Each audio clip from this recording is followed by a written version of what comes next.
오랜 친구를 잃는 건 자연스러운 일이다. 어릴 적 알고 지내던 친구를 만났다. 그런데 너무 오랜만에 만남이어서 그런지 관심사도 다르고 이야기도 잘 통하지 않았다. 그가 변했는지 내가 변했는지는 알 수 없었지만 이러다가 이 친구를 잃게 되는 건 아닌가 하는 걱정까지 들었다. 슬픈 예감은 틀리지 않았고 지금은 그 친구와 연락이 끊긴 지 오래다. 그가 나를 끊어낸 것인지 내가 그를 끊은 것인지 모호하기는 하지만 결과적으로는 그렇게 되었다. 너 변했어라는 말에 넌 바뀐 게 없네라고 답할 수 있어야 한다는 어느 성공한 자산가의 인간관계에 대한 조언대로라면 이러한 변화는 지극히 자연스럽고 당연한 일이다. 유유상종이라는 말이 있다. 끼리끼리 만난다라는 말도 있다. 한마디로 그 친구와 나는 더 이상 같은 곳을 바라보지 않는 다른 종류의 사람이 된 것이다. 여기서 중요한 사실이 하나 있다. 옛 친구를 잃은 일이 내 삶을 발전시키는데 방해 요소가 되지는 않았다는 것이다. 오히려 새로운 지인들이 옛 친구를 대신해 빈자리를 채워주었다. 그들은 관심사도 갖고 이야기도 잘 통할 뿐 아니라 실제로 나의 발전에도 도움이 되었다. 우리는 살아가면서 수많은 사람과 만나고 헤어지기를 반복한다. 그리고 새로운 사람과 새롭게 관계를 맺는 것은 플러스 요소이지만 오랜 친구나 지인과 관계가 끊어지는 것은 마이너스 요소라고 생각한다. 인간관계는 양보다 질이 더 중요한데도 말이다. 나무가 크게 성장하려면 가지치기가 필요하듯 불필요하고 방해가 되는 인간관계라면 정리하는 것이 서로의 발전에 더 도움이 된다. 나보다 돈이 많거나 부자인 사람하고만 어울려야 한다는 이야기가 아니다. 지금 내가 새롭게 관계를 맺고 가까이 지내고 있는 사람들 대부분은 나보다 돈이 많지 않다.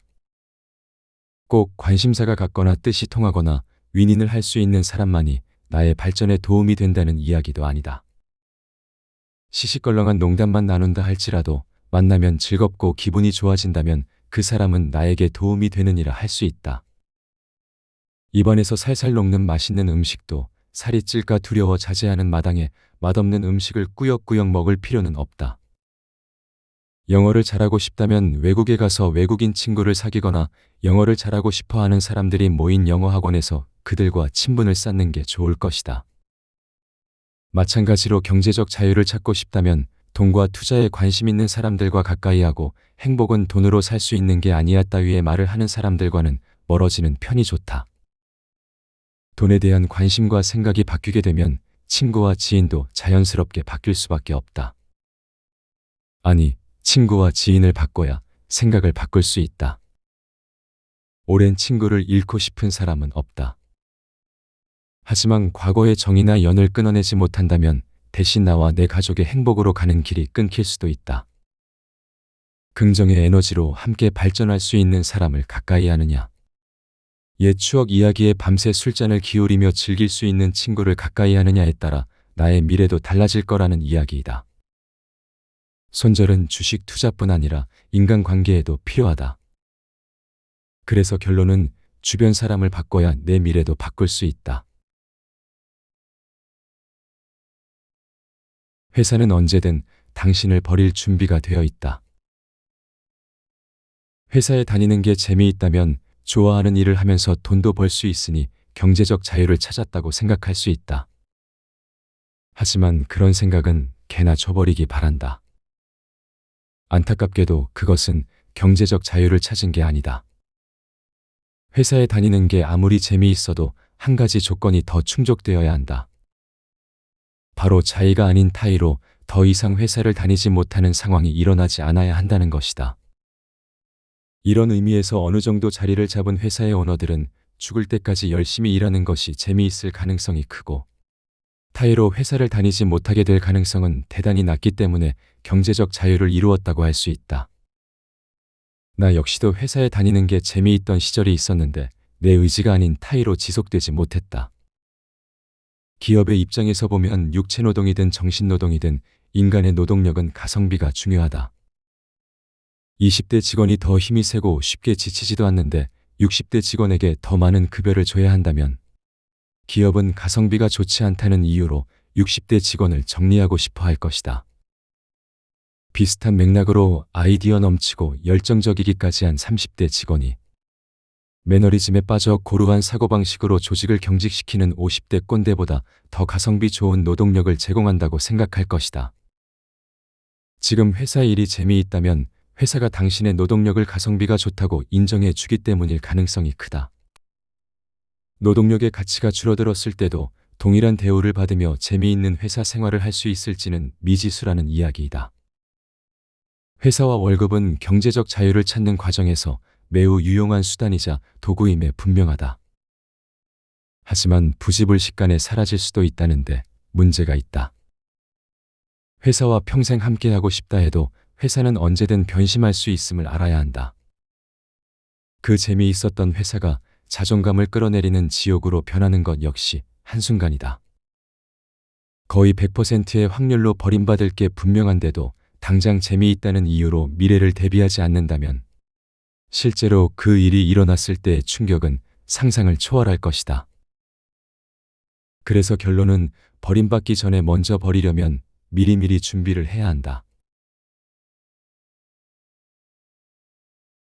경제적 자유에 적합한 노동은 무엇인가? 노동은 육체노동과 정신노동으로 구분할 수 있다. 노동은 자본에 비해 효율성은 떨어지지만 누구나 손쉽게 영위의 소득을 얻을 수 있다는 장점을 지니고 있다. 보통 자본력은 없더라도 노동력은 가지고 있을 테니 말이다. 하지만 안타깝게도 노동력은 시간이 지나면서 점점 가치가 줄어든다. 24시간 일할 수 있는 노동력을 가지고 있다면 하루 8시간 일하는 사람보다 3배는 더 많은 소득을 얻을 수 있지만 노동력이 쇠하기 시작하면 기대소득도 낮아진다. 그런데 노동력의 감소는 정신노동보다 육체노동에서 훨씬 더 빠르게 일어나며 노동력을 필요로 하는 시장에서도 이를 잘 알고 있다. 체력이 업무에 그리 큰 영향을 미치지 않을 것 같은 편의점 아르바이트 직원을 채용할 때조차 60대보다는 20대를 더 선호한다. 어렵고 복잡하게 설명했지만 한마디로 젊을 때 일하는 게 더 효과적이라는 이야기이다. 육체적으로나 정신적으로나 컨디션이 가장 좋은 청년기에는 가능한 한 많은 소득을 얻을 수 있는 방향을 선택하는 것이 합리적이다. 워라밸을 동경하며 유한한 노동력을 무한하다고 착각하며 낭비하기보다는 부업으로 배달 라이더라도 해서 노동으로 얻는 소득을 극대화하는 것이 효과적일 수 있다. 젊어 고생은 사서도 한다라는 말은 팔 수 있을 때 팔라는 말이기도 한 것이다. 하지만 나이가 들고 노동력이 쇠해 시장에서 가치를 인정해 주지 않게 되면 이야기가 달라진다. 시장은 나이는 숫자에 불과하다는 말에 그건 네 생각이고라는 말로 일축한다. 경제적 자유를 누리기 위해서는 노동력의 투입량을 최소화해야 하는데 가치가 하락해버린 노동력으로는 그럴 수가 없다. 젊은 시절에는 8시간만 일해도 300만 원을 벌 수 있었지만 나이를 먹으면 16시간을 일해도 100만 원밖에 벌 수 없는 것이다. 그나마 한 가지 다행인 점은 정신노동은 육체노동에 비해 그 수명이 훨씬 더 길다는 것이다.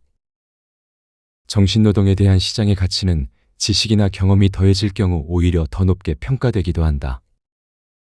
현역 운동선수는 육체노동의 가치로, 감독이나 코치는 정신노동의 가치로 평가하는 것은 그 사례 중 하나라 할 수 있다.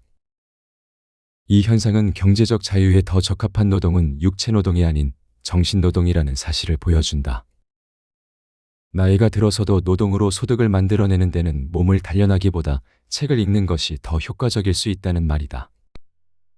물론 건강한 육체에 건강한 정신이 깃들기 때문에 건강을 유지하려는 노력도 해야 하지만 이 또한 정신노동을 위한 보조적 수단일 뿐 건강 그 자체의 가치를 시장에서 인정받기란 결코 쉽지 않은 일이다. 또한 육체노동은 소비로서는 그 가치를 인정받기가 비교적 쉽지만 투자를 하기에는 그리 적합하지 않다. 반면 정신노동은 경험과 노하우가 쌓여감에 따라 투자에서 점점 더 가치가 증가한다. 그러니 경제적 자유를 위해 노동을 투자한다면 배달 라이더보다는 글쓰기 같은 정신노동이 장기적으로는 더 유리한 선택일 것이다. 그래서 결론은 젊었을 때는 육체와 정신이 맞벌이를 해야 하고 나이가 들면 돈과 정신이 맞벌이를 해야 한다. 부자와 친목을 쌓는 유일한 방법. 부자가 되고 싶다면 부자 옆에 있어라. 부자가 되려면 부자에게 점심을 사라. 이 말들은 꼭 부자에게만 국한된 것이 아니다. 어떤 분야에서 내가 원하는 목표를 이룬 훌륭한 사람과 가까이 지내다 보면 그의 행동과 습관, 그리고 생각까지 닮아가면서 나 또한 목표를 이룰 수 있다는 이야기이다. 하지만 그들과 가까워지는 일은 생각처럼 쉽지 않다. 그들 역시 자신과 비슷하거나 더 훌륭한 사람과 가까이 지내기를 바라기 때문이다. 따라서 그들과 친해지는 가장 현실적인 방법은 나도 그들이 친해지고 싶다고 생각할 만큼 훌륭한 사람이 되는 것이다. 첫째, 훌륭한 사람과 친해지면 나도 훌륭한 사람이 될 수 있다. 둘째, 내가 훌륭한 사람이 되면 훌륭한 사람과 친해질 수 있다. 어찌 보면 간단한 이치이지만 마치 닭이 먼저냐, 달걀이 먼저냐의 논쟁처럼 앞뒤가 서로 잘 맞지 않는 일이기도 하다. 훌륭한 사람을 만나야 훌륭한 사람이 될 수 있는데 훌륭한 사람이 되어야 훌륭한 사람을 만날 수 있다니 말이다. 하지만 다행히도 방법은 있다. 나 역시도 요즘 만나는 사람들의 이른바 레벨이 많이 달라지고 있음을 느낀다. 하루아침에 일어난 변화는 아니었다. 사람에게 등급을 매기는 표현 자체가 잘못된 것이니만큼 불편하게 느껴지겠지만 이 책에서 계속 이야기하듯 세상에는 부정하고 싶은 진실이 존재한다. 백화점에서는 비싼 명품을 많이 사간 고객을 높은 레벨의 VIP로 확대하고 학교에서는 전교 1등인 학생을 우등생이라 부르며 회사에서는 좋은 성과를 낸 직원에게 높은 연봉과 직급을 부여하기도 한다. 내가 레벨 1의 상태였을 때 친해질 수 있는 사람의 최고 수준은 레벨 2 정도였다. 내가 레벨 2가 되자 가까이 하는 사람들의 수준 역시 레벨 3 그리고 레벨 4까지 올랐다. 그리고 레벨 3이 되었을 때는 레벨 3의 사람들과 쉽게 어울리게 되었고 레벨 4나 5의 사람들과도 친분을 쌓을 수 있게 되었다. 레벨 1의 사람이 로또에 당첨되듯 운 좋게 레벨 10의 사람과 친해지기는 어렵다. 혹여 만나게 되더라도 그 관계가 지속되기는 힘들 것이다. 내가 레벨 3 수준이었을 때의 일이다. 운 좋게 레벨 8 정도의 유명인과 해외로 골프 여행을 간 적이 있다. 2박 3일이라는 짧지 않은 시간 동안 동고동락했지만 더 이상의 친분을 쌓을 수는 없었다. 내가 하려는 말은 결국 하나씩 단계를 밟아나가며 레벨 8이나 9가 되어야 비로소 레벨 10의 사람과 어울릴 수 있다는 것이다. 하지만 이 방법으로도 처음에 제기한 닭과 달걀의 관계를 극복하기는 어렵다. 우리는 훌륭한 사람을 만나려면 스스로 훌륭해져야 한다는 한계를 벗어나기 힘들다. 훌륭한 사람이 쓴 글이나 책을 통해 그의 생각을 배우고 행동을 따라함으로써 스스로 발전해 나가는 노력을 하는 수준에서 크게 벗어나기는 어려운 것이다. 하지만 아주 다행히도 또 하나의 방법이 존재한다. 바로 가깝게 지내고 싶은 훌륭한 사람에게 그가 필요한 것을 제공해 주는 것이다. 아무리 부자라도 모든 일을 스스로 해결할 수는 없다. 집을 지을 때는 목수의 도움이 필요하고 복잡한 세금을 계산하려면 세무사의 도움을 받아야 한다. 레벨이 높은 사람도 자신보다 레벨이 낮은 사람과 만날 수밖에 없는 구조인 것이다. 저는 부자와 만날 기회가 없어요. 집을 지을 기술도 없고 세무사도 아니거든요. 단 몇 초만 다르게 생각해봐도 우리 주위에 생각보다 나보다 레벨이 높은 사람들이 많이 존재한다는 사실을 알 수 있다. 반에서 10등 하는 학생은 반에서 1등 하는 친구에게 그게 무엇이 되었든 친절을 베풀 수 있다. 대리직급인 나는 나보다 레벨이 높은 부장님과 점심을 먹으며 이야기를 할 수도 있다. 대리에 불과한 제가 점심을 함께 하자고 하면 부장님이 싫어하실 수도 있지 않을까요? 오랫동안 부장으로 회사 생활을 한 내 경험에 따르면 그럴 가능성은 제로에 가깝다. 회사에서 회식을 하면 사장님 옆은 가장 나중에 채워진다. 좋은 기회는 내 주위에 항상 있었던 것이다. 이 모든 이야기를 종합해보면 이렇다. 첫째, 훌륭한 사람과 친해지고 싶다면 내가 먼저 그의 수준 근처 정도까지라도 훌륭해져야 한다. 둘째, 스스로 훌륭한 사람이 되기 위해서는 먼저 나보다 조금이라도 훌륭해 보이는 주변 사람과 친해져야 한다. 셋째, 훌륭한 사람과 친해지는 과정은 한 방이 아니라 단계다. 넷째, 나보다 훌륭한 사람과 친해지는 가장 좋은 방법 중 하나는 그가 필요한 것을 제공해 주는 일이다. 그래서 결론은 나보다 훌륭한 사람에게 보여줘야 할 것은 질투가 아니라 친절이다. 돈을 빌려달라는 친구의 급한 연락에 대하여. 친구 잃고 돈 잃는다라는 말이 있다. 나는 이 말에 전적으로 동의한다. 돈 앞에서 비열해지는 사람을 너무나도 많이 봐왔기 때문이다. 오죽하면 돈 앞에서는 부모 형제도 소용이 없다라는 말이 나왔을까. 물론 그 돈이 자신의 경제 수준에서 없어도 될 정도로 적은 돈이라면 이야기가 조금 달라지겠지만 사실 세상에 없어도 되는 돈이란 애초에 존재하지 않는다. 내게도 사회초년생 시절 월급의 절반 정도를 친구에게 빌려주고 돌려받지 못한 경험이 있다. 미안한 마음에 갚으라는 말도 하지 못하고 전전긍긍하며 시간을 보냈지만 돈을 빌려간 친구는 기억조차 하지 못했다. 돈은 잃어도 친구는 잃지 말아야겠다고 생각한 나는 그 돈을 그냥 깨끗하게 포기해버렸다. 그때 내 마음에 깊이 새겨진 말은 이것이었다. 젊었을 때 떼인 돈은 미래의 큰 재산이다. 그 이후로도 나에게 돈을 빌려달라는 사람은 많았지만 젊은 시절의 이 경험 덕분에 단칼에 거절할 수 있었다. 정말로 미래의 큰 재산이 된 것이다. 친한 친구가 해외에서 어려운 일을 당해 돌아오지 못하고 있는 아주 긴급한 상황에서조차 시원하게 거절을 했을 정도였다. 참고로 그 친구와는 지금도 여전히 잘 지내고 있다. 지인에게 돈을 빌려야 할 정도라면 은행 같은 제도권에서 감당하기 힘든 채무가 있다는 뜻이고 그러면 갚을 가능성이 희박하다고 할 수 있다. 물론 저마다의 사정이 있겠지만 대부분은 그렇다고 봐야 한다. 특별한 경우, 예를 들면 아파트 잔금이 부족하거나 잠시 자금이 엉켜 급하게 도움을 청하는 경우가 있기는 하다.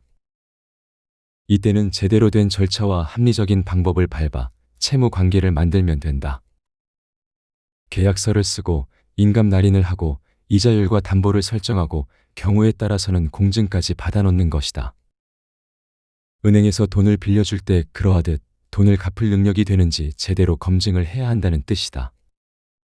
만약 친구 사이에 그렇게까지 해야 하느냐고 화를 낸다면 피 같은 돈도 빌려주는데 그 정도도 못 해주냐며 더 크게 화를 내면 된다. 애초에 그런 제안에 이성을 잃고 화부터 내는 친구라면 빠르게 손절을 하는 게 더 나을 수 있다. 반대로 돈을 빌려야 하는 경우라면 친구에게 돈을 빌리기 전에 계약에 관한 자세한 내용을 먼저 제시하는 것이 매너 있는 행동이다. 위급한 상황에 100만 원을 빌려달라는 친구에게 100만 원은 빌려줄 형편이 안 되니 10만 원만 도와줄게라고 말하는 것도 현명한 방법 중 하나이다. 물론 돌려받지 못할 돈이라고 생각하는 편이 좋다. 이처럼 적은 금액조차도 너무나도 귀해서 그냥 줄 수 없다면 나도 다른 곳에서 구해볼게 정도로 상대방의 마음이 아프지 않게 거절하는 게 현명한 선택이라 할 수 있다. 돈을 빌려주지 않아 친구를 잃는 것도 젊은 시절 걱정거리 중 하나이다. 그래서 결론은 친구가 돈을 빌려달라고 할 때 돈이 많다면 그냥 주는 게 좋다. 그렇지 않다면 거절을 하되 함께 걱정하며 돈 대신 도움이 될 일을 찾아봐야 한다. 잃는 것이 무섭다면 무섭지 않은 만큼 잃어라. 근육은 운동으로 찢어지고 파열된 후 회복되면서 커진다고 한다. 손상된 근육이 재생으로 부피가 증가되듯 자산 역시 비슷한 과정을 통해 증가된다. 투자를 통해 수익을 얻는 것도 근육 운동을 통해 근육의 크기를 키우는 일과 유사하다. 근육 파열의 고통이 두려워 운동을 하지 않으면 근육이 커지지 않거나 오히려 빠지기도 하듯 손실의 고통이 두려워 투자를 하지 않으면 자산도 커지지 않는다. 대부분의 사람들은 운동을 귀찮아하고 또 싫어하지만 소수의 사람들은 근육 파열의 고통을 놀이나 취미처럼 즐기기도 한다. 과학적으로도 근력 운동의 과정에서 엔돌핀이나 도파민이 분비된다고 하니 근거 없는 말은 아니라고 할 수 있다. 멋진 근육을 가진 이들이 그러하듯 많은 돈을 가진 부자들은 손실의 고통을 이겨냈을 뿐 아니라 고통을 넘어 즐기기까지 할 수 있었던 것이다. 운동이 어렵고 힘든 것처럼 투자 역시 쉽지 않다. 하지만 손실이 회복되어 더 큰 자산이 되었을 때의 짜릿함을 경험하지 못한다면 투자는 그저 괴로운 일일 뿐이며 멀리해야 하는 일이 될 수밖에 없다. 힘든 운동도 무게를 나누고 시간을 나누어 하면 덜 고통스럽다. 투자도 투여되는 자금을 나누고 조금씩 천천히 하면 그 고통을 줄일 수 있다. 멋지고 큰 근육을 가진 이들은 더 무거운 덤벨을 들고 더 빠른 시간에 더 크고 멋진 근육을 만들어내기도 한다. 고통의 무게를 견딜 수 있는 근육을 이미 가지고 있기 때문이다. 하지만 힘도 모자라고 근육도 부족한 이가 감당하기 힘든 무게를 들어올리는 무리한 운동을 시도한다면 다치거나 죽을 수도 있다. 이와 같이 투자의 실력도 투자의 경험도 부족한 이가 큰 수익을 얻고자 큰 돈을 무리하게 투자하면 비슷한 결말을 맞이하게 된다. 투자 또한 감당할 만한 수준의 작은 손실의 고통을 지속적이고 반복적으로 받아들여 익숙해질 수 있도록 해야 한다. 운동으로 인한 근육 파열의 고통이 근육을 키우기 위해 반드시 필요한 일이듯 투자로 인한 손실의 고통은 자산이 커지기 위해 반드시 필요한 일이며 나누어 사고 나누어 파는 행위를 통해 손실의 고통과 수익의 짜릿함을 습관화해야 한다. 그래서 결론은 손실은 자산 증가의 자연스럽고도 당연한 과정이다. 투자의 그릇. 나누어 사고 나누어 팔면 잃지 않는 안전한 투자가 가능하다. 하지만 말처럼 쉽지는 않다. 큰 돈을 투자해야 큰 수익을 얻을 수 있기 때문이다. 대부분의 사람들은 여기에서 사고를 멈추고 적은 돈으로도 큰 수익을 얻을 수 있는 것을 쫓는다. 안타깝게도 이런 투자는 위험할 뿐만 아니라 경험이 많은 투자의 고수가 아니면 실패할 가능성이 매우 크다. 결국 적은 돈으로 큰 수익을 만들어내는 투자란 운이 좋거나 실력이 뛰어난 몇몇에게만 허락되는 남의 나라 이야기인 것이다. 다행히도 타개할 방법은 있다. 적은 돈으로 투자의 경험을 쌓아가다 보면 당장의 큰 수익은 얻지 못하더라도 투자의 실력은 늘릴 수 있다. 큰 돈을 투자할 수 있는 상황이 되었을 때는 이렇게 향상된 실력이 좋은 기회를 잡게 해준다. 큰 돈을 얻으려면 큰 돈을 투자해야 하나라는 고민보다는 큰 돈을 투자하면 잃지는 않을까를 고민하는 편이 바람직하다. 아주 당연하게도 투자 수익의 규모는 투자금의 규모와 비례한다. 하지만 큰 돈을 투자하면 그만큼 큰 손실의 위험도 따르게 된다. 큰 돈이 있어도 투자에 성공하기는 어려운 이유이다. 그러나 잃지 않는 안전한 투자가 가능한 까닭에 큰 돈을 투자해도 된다는 점을 잘 활용하면 크게 두 가지의 투자 전략 수립이 가능해진다. 첫째, 거래의 횟수를 늘려 작은 수익을 계속해서 쌓아간다. 둘째, 좋은 기회가 왔을 때는 큰 돈을 과감하게 투자해 큰 수익을 노린다. 참고로 나는 이 두 가지 전략을 모두 취한다. 1억 원을 한 번에 투자했는데 10% 하락하면 1,000만 원의 손실 상황에 처하게 된다. 손실을 만회하려면 다시 10%가 오르길 기다리는 방법밖에 없다. 하지만 1,000만 원씩 10번을 나누어 투자한다면 손실률은 5% 정도가 될 것이다. 그리고 마지막 투자금 1,000만 원으로 3% 정도의 수익, 그러니까 30만 원씩 10번의 수익을 발생시키면 평가 손실은 500만 원에서 200만 원으로 줄어들게 되어 주가가 2%만 상승해도 손실 만회가 가능해진다. 10%가 하락했다가 다시 10%가 오르는 일은 흔치 않지만 10%가 하락한 뒤에 2% 정도가 오르는 것은 모멘텀 없는 기술적 반등 정도만으로도 흔한 일이다. 10만 원에 산 주식이 9만 원이 되었다가 다시 10만 원이 되기까지는 많은 시간과 인내가 필요하다. 하지만 3% 정도의 등락은 단 하루 만에도 가능하다. 저가에 머무르는 시간이 길어질수록 손실 회복을 넘어서 수익의 가능성까지 커지는 투자가 가능하다는 이야기이다. 1,000만 원씩 10번을 투자하면 투자 원금은 1억 원인 셈이다. 이미 투자해 놓은 총 투자금 1억 원만큼이나 큰 돈이 움직이게 되는 것이다. 투자금은 크게 두 가지의 형태로 존재한다. 하나는 끊임없이 움직이며 현금 흐름을 만들어내는 투자금이고, 나머지 하나는 자산의 형태로만 존재하는 투자금으로 전문 용어로는 물려있다라고 표현한다. 우리가 가지고 있는 현금 자산도 알고 보면 주식이나 부동산의 상승에 물려있는 자산이라 해석할 수 있다.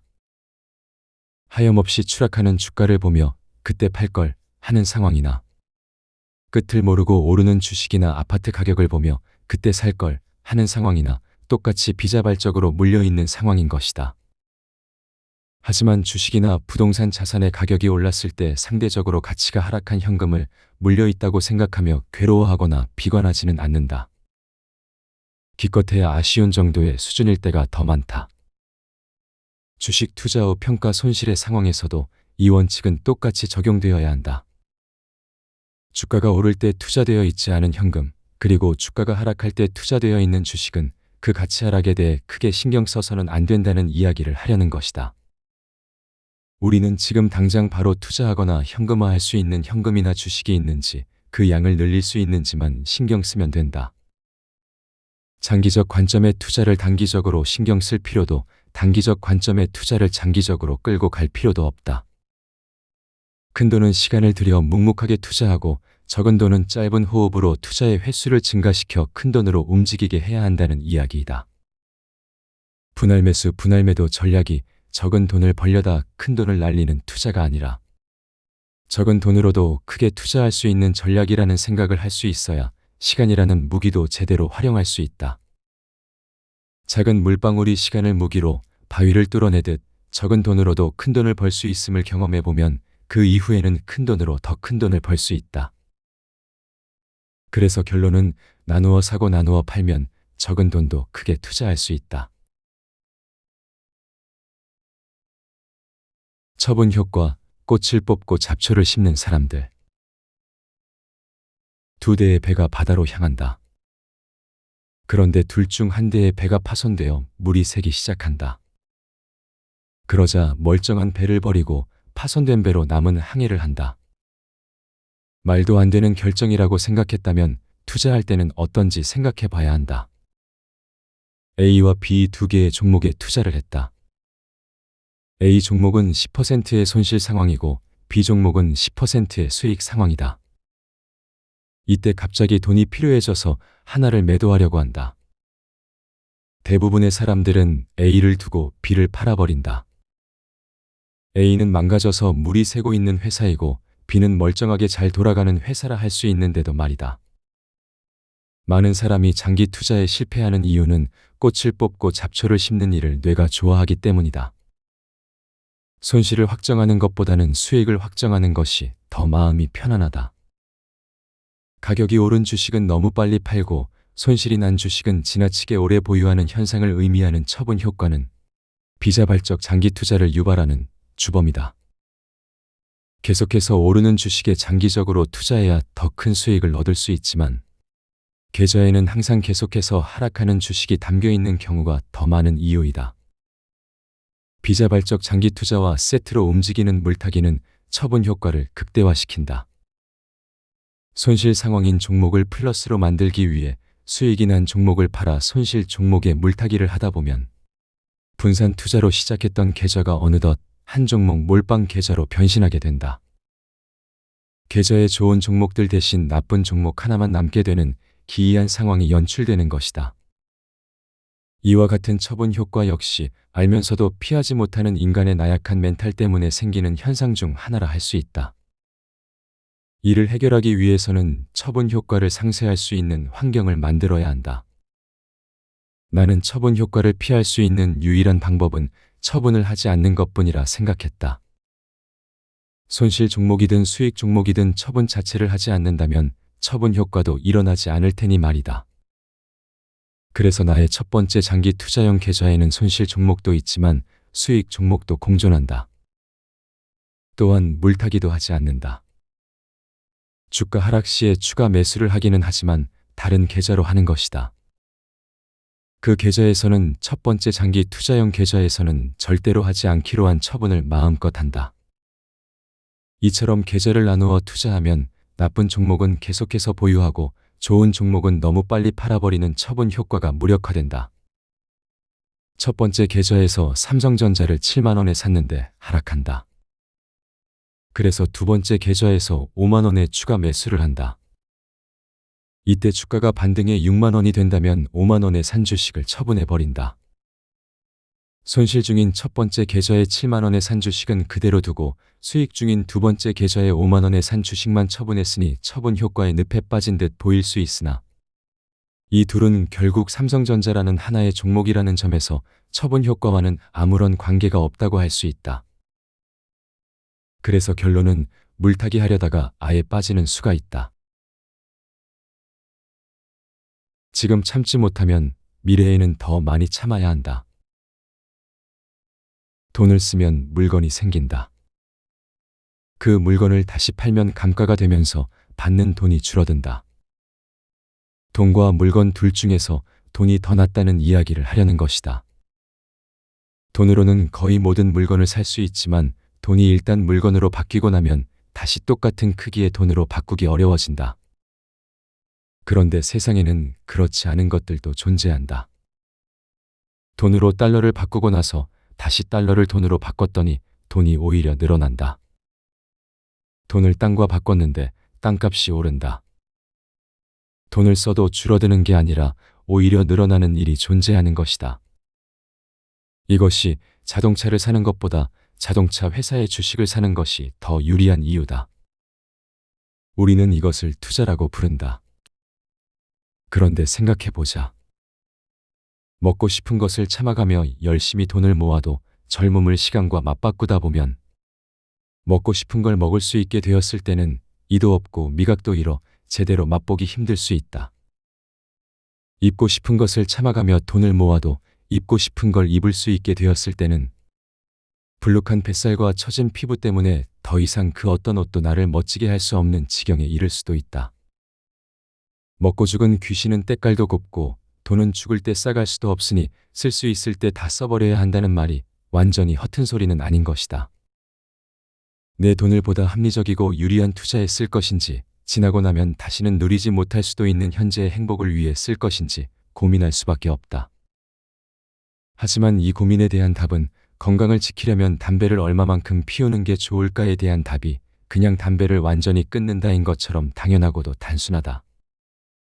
내가 현재 가지고 있는 돈이 죽을 때까지 쓸 수 있을 만큼 많다면 먹고 싶은 것, 입고 싶은 것, 하고 싶은 것을 다 하고 살아도 문제될 것이 전혀 없다.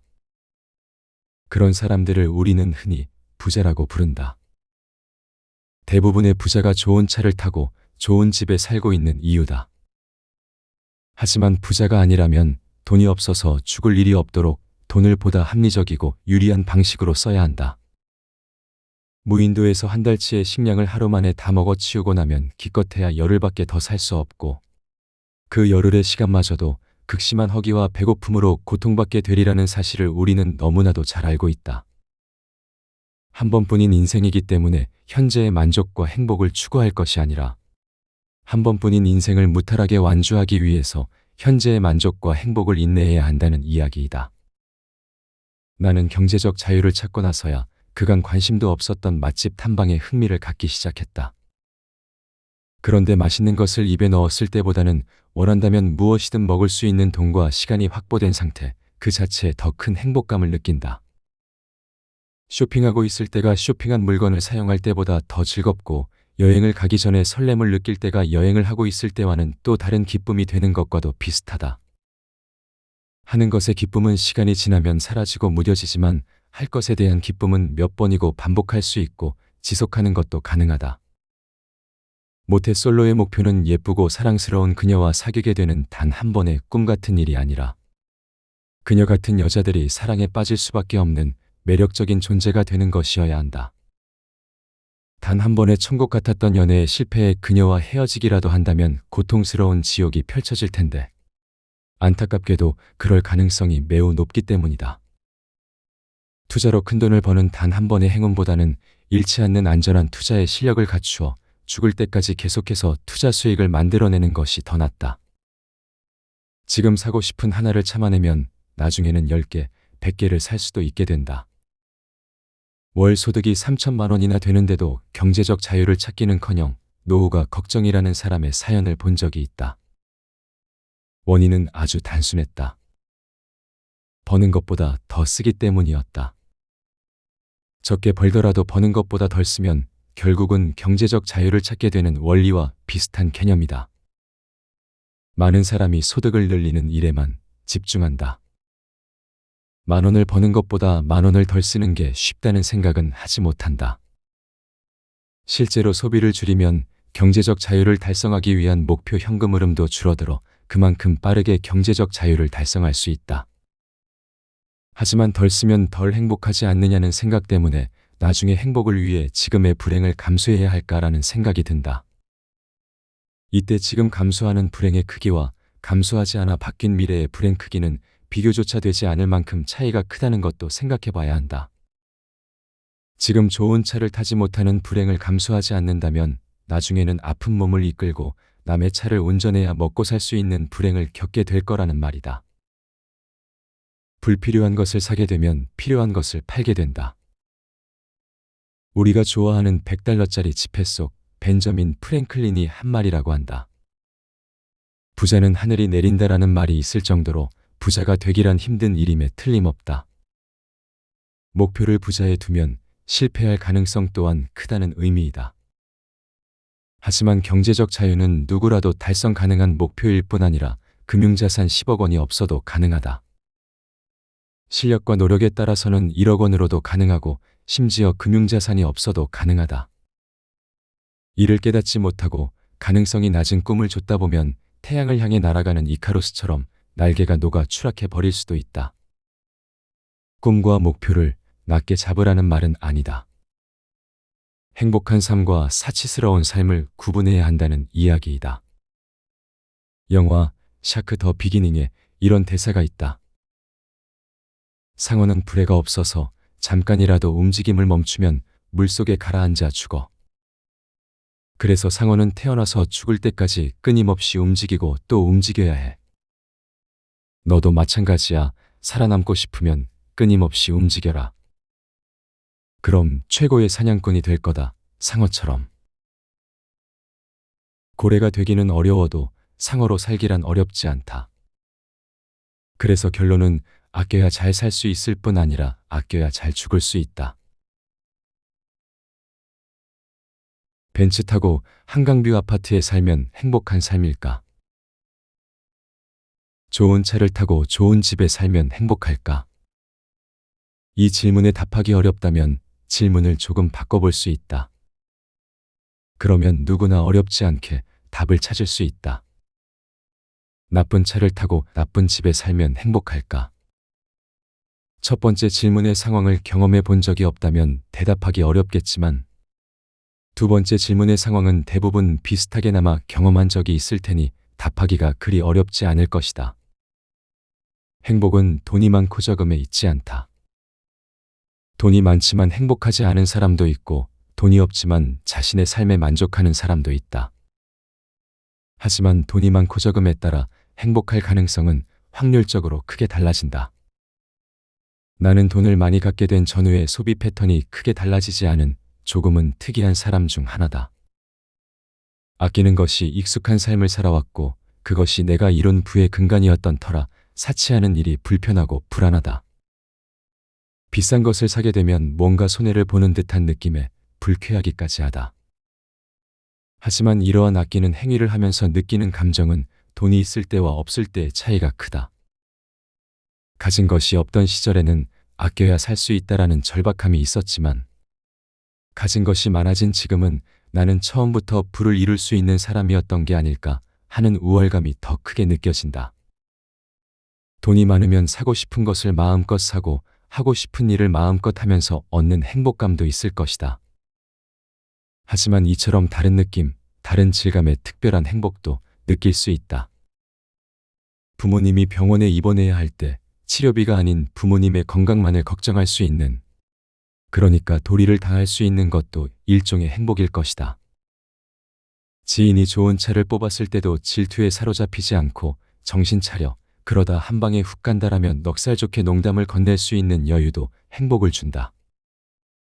질투, 자격지심, 후회, 원망 같은 부정적인 감정과는 멀어지고 평화, 안정, 편리, 성취감 같은 긍정적인 개념과는 가까워지는 것이 행복한 일이라는 사실을 부정할 사람이 있을까? 돈이 많다고 해서 행복한 것은 아니다. 하지만 돈이 많지 않으면 행복하기 힘든 것도 사실이다. 공부를 잘한다고 해서 돈을 잘 벌 수 있는 것은 아니지만 공부를 잘하지 못하면 소위 돈 잘 버는 직업을 갖게 될 확률이 낮아진다. 이처럼 행복과 돈의 관계는 어떤 특별한 케이스보다는 가능성과 확률로 보는 것이 더 합리적이라고 할 수 있겠다. 행복은 많이 쓰는데 있지 않다. 많이 쓰지 않아도 충분히 행복할 수 있다. 하지만 못 쓰는 것과 안 쓰는 것 사이에는 커다란 간극이 존재한다. 많이 써야 더 행복한가, 조금 쓰더라도 행복할 수 있는가? 라는 질문이 아니라 쓸지, 쓰지 않을지를 자유롭게 선택할 수 있는가라는 질문이 더 중요하다는 이야기이다. 그래서 결론은 좋은 차 타고 좋은 집에 살면 행복해질 가능성도 커진다. 앞에서 소개한 내용은 부자의 시간은 어떻게 돈이 되는가에서 가져왔다. 우리는 돈 그 자체를 위해 돈을 버는 것이 아니다. 돈은 언제나 수단이며 행복을 가능하게 하는 도구다. 부모님의 건강을 지켜드리는 의료 서비스에도 비용이 들고 아이들에게 새로운 세상을 보여주는 여행에도 값이 매겨져 있다. 사랑하는 사람과 따뜻한 공간에서 시간을 보내는 일, 더 나은 교육과 기회를 누리는 일 역시 모두 숫자와 가격이라는 언어로 표현된다. 그러므로 행복을 돈으로 수치화하는 행위는 결코 부끄럽지 않다. 오히려 행복을 현실로 만들기 위해 반드시 거쳐야 할 과정이다. 돈을 이야기한다는 것은 곧 행복을 어떻게 지켜내고 어떻게 확장할 것인가를 이야기하는 것이다. 돈에 관심을 갖는 것은 속물이 아니라 결국 행복에 관심을 갖는 일이다. 그래서 저자는 말한다. 돈이 행복의 척도임을 인정하는 것은 돈을 벌기 위한 시작이자 행복한 삶을 향한 강력한 동기부여다. 이 책은 저자가 직장인에서 투자자, 투자자에서 사업가로 끊임없이 도전하며 얻은 경험과 통찰이 고스란히 담겨 있다. 왜 어떤 사람은 일찍 부자가 되고 시간이 지날수록 더 큰 부를 쌓아가는가? 저자는 자신의 경험을 통해 이 질문에 답하며 돈과 시간이 어떻게 맞물려 인생을 바꾸는지를 생생하게 보여준다.